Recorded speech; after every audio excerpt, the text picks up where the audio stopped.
Olá pessoal, tudo bem? Meu nome é Edward, eu sou professor de Física e hoje nós vamos à nossa última aula sobre o movimento harmônico simples, que é ver como é que ocorre a combinação de MHS. Então nós falamos nas últimas aulas como é que funciona a equação e os MHS que nós trabalhamos eram todos movimentos em uma única dimensão, eixo X, no eixo Y, num plano inclinado, e agora nós vamos ter um corpo em que ele vai executar em pelo menos um dos eixos um movimento harmônico simples. E nós vamos ver que quando ele faz essa combinação de movimentos, ele pode produzir como movimento resultante diversas figuras, como uma reta, uma circunferência, uma elipse rotacionada, muito importante para a prova do IME, ou a função de onda, que é o que a gente quer de fato descrever. Nós estudamos o MHS para que a gente pudesse, no final, fazer a descrição da função de onda, que é o nosso principal assunto. Então, vamos primeiro entender como que podem ser formadas essas diferentes figuras. Então, primeiro, você vai ter aqui um objeto, qualquer aqui, em que no eixo Y ele vai fazer um certo movimento, para cima e para baixo, e no eixo X ele vai fazer um outro movimento para um lado e para o outro. E o que acontece é que essa bolinha ela vai acompanhar o eixo Y e o eixo X dos movimentos resultantes, né, que estão sendo executados. Tudo bem? Bom, vamos começar descrevendo algumas possíveis trajetórias para esse x e y. E aí a gente olha numa animação como é que fica a função resultante. Vamos começar com a reta. Na verdade, não vai ser uma reta, tá? Vai ser um segmento de reta, mas só para a gente ilustrar. Vamos pegar aqui o corpo no eixo x, fazendo um movimento A cosseno de ômega-t. E no eixo y, ele vai fazer um B também cosseno de ômega-t. Ou seja, os dois movimentos em x e y, eles têm a mesma frequência, né? O ômega é igual, eles possuem a mesma fase, você podia colocar aqui ó, um mais um θ0, mais um θ0, tanto faz, o que importa é que os dois tenham a mesma fase, e esse A e B podem ou não ser iguais. E aí você vai fazer a seguinte operação, você pode dividir os dois, para que você escreva o x em função do y. Para quem está um pouquinho mais acostumado aí com essas notações, nós estamos parametrizando o x e o y em função do tempo. E agora a gente quer retornar para saber como é que é o x em função do y e vice-versa. Se você divide essas duas equações, olha que legal, corta, corta. Então você vai ter que x sobre y é igual a sobre b. Ou seja, y é igual a b sobre a vezes x. E quando você olha para isso, você já entende que essa é uma equação, é a equação de uma reta que passa pela origem, né? Porque não tem o termo independente aqui do lado. E, além disso, ela não vai ficar andando infinitamente para cima e infinitamente para baixo. Nós vamos estar limitados, porque o x ele só vai de menos a até a, e o y ele só vai de menos b até b. Então, para que você veja melhor esse movimento, dá uma olhada nessa animação aqui.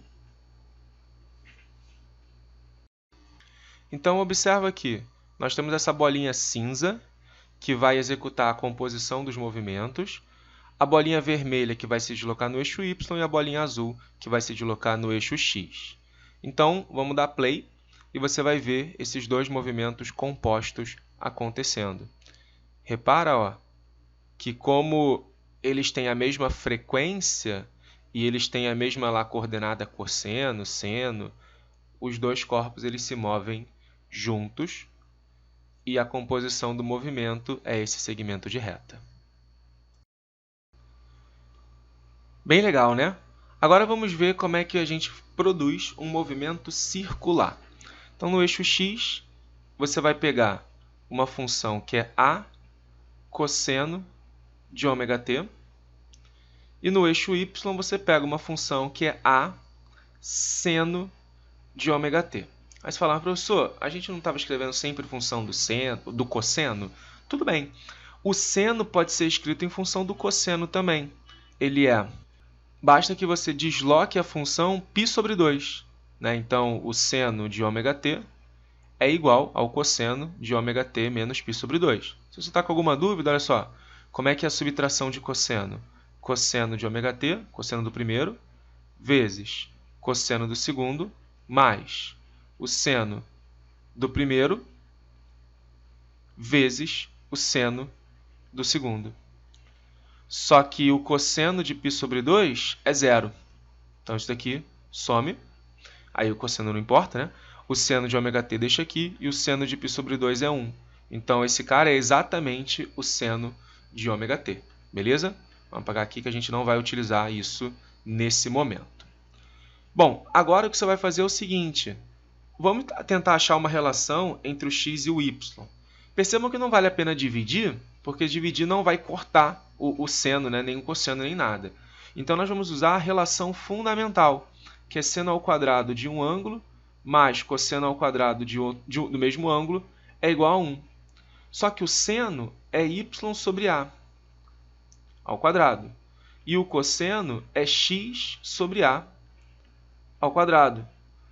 Passa o a para o outro lado multiplicando, então vai ficar x ao quadrado mais y ao quadrado é igual a ao quadrado.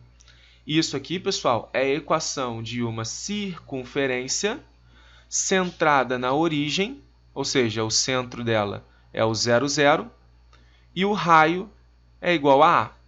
Então, dá uma olhada aqui na animação para você ver esse movimento circular.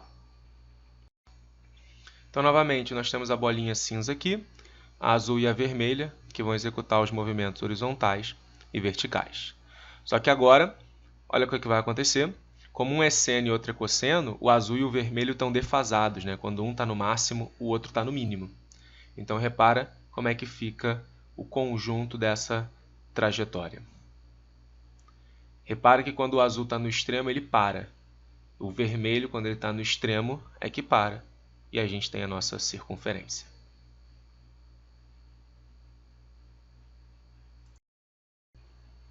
Agora vamos ver como é que a gente produz uma elipse. Pessoal, a diferença entre a circunferência e a elipse é que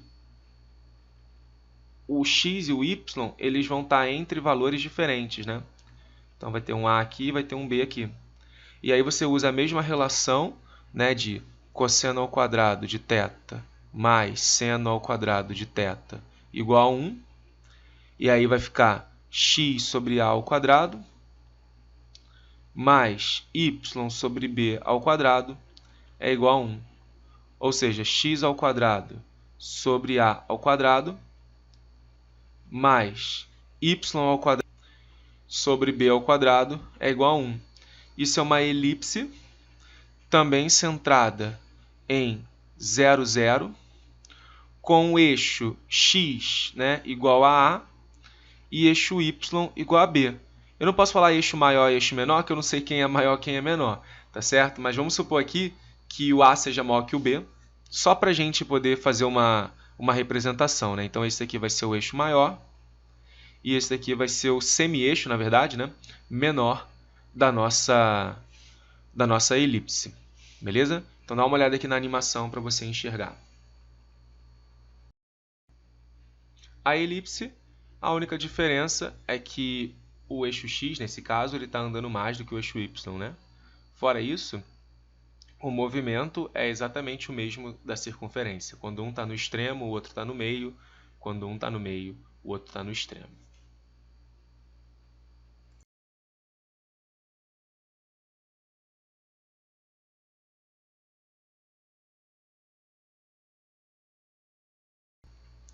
Agora vamos ver a elipse rotacionada. A única diferença, pessoal, é que aqui, ó, em vez deles terem a mesma fase, vai ter uma fase diferente, ou para o x ou para o y, tanto faz. Vai ter um θ0 aqui, diferente do θ de cima. Isso vai produzir uma elipse rotacionada.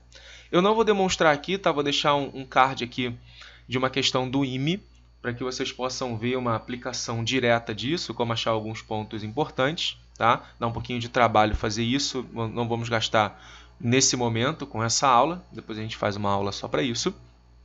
Mas é possível você pegar esses eixos x e y, que é onde a gente está desenhando, né, o nosso movimento, rodar os eixos, por exemplo, para uma componente aqui, ó, x' e y', de maneira que o x e o y fiquem exatamente com a mesma fase quando vão para esse eixo x' e y'.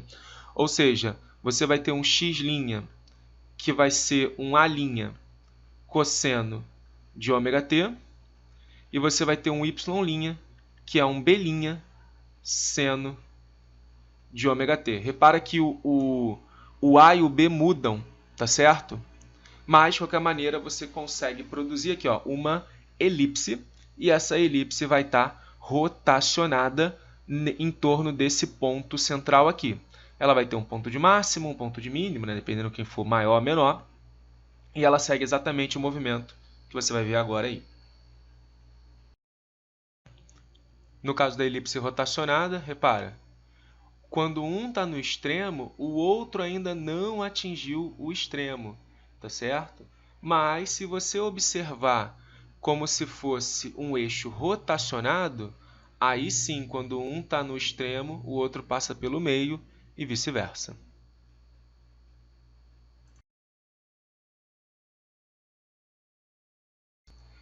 E, finalmente, vamos fechar com a nossa onda. A onda vai ser um movimento em que num dos eixos não vai estar sendo feito um MHS. Tá? Então, vamos pegar aqui, por exemplo, o eixo Y. Nós fazemos um MHS normal, A cosseno de ômega-t. No entanto, no eixo X, a gente vai fazer um movimento uniforme. Como é que é o movimento uniforme? V vezes t. Não botei nenhuma posição inicial, nenhuma fase inicial aqui, tá? E aí você vai ter a bolinha lá, aquela primeira bolinha, sei lá, azul, fazendo um movimento uniforme para cá, e você vai ter a outra bolinha, vamos supor vermelha, fazendo um MHS descendo e subindo. Então dá uma olhada aí como é que fica a resultante do movimento. Não é difícil, porque se você pega o tempo e joga diretamente aqui, você tem uma função, não vai ser exatamente isso a função de onda, tá? Mas fica um cosseno de ômega x sobre v. Tem mais algumas coisinhas aqui que a gente vai colocar depois, tá? Vamos deixar para demonstrar isso na função de onda. Mas percebam que a cara da equação não muda. Ela continua sendo uma senoide. Por isso que o desenho ele continua basicamente o mesmo, alterando quem é a velocidade de propagação desse cara, que está relacionado com a velocidade de propagação da onda que a gente vai aprender nas próximas aulas. Então, dá uma olhada na animação. E, finalmente, a nossa função de onda. De novo, a bolinha cinza vai executar a composição do movimento vermelho, que é um MHS, com o movimento azul, que é um MRU. Coloquei aqui um pouco mais lento, para que você possa acompanhar melhor os dois movimentos que estão sendo executados. Repara que o desenho produzido continua sendo uma senoide, só que agora essa senoide está se deslocando tanto no eixo X quanto no eixo Y.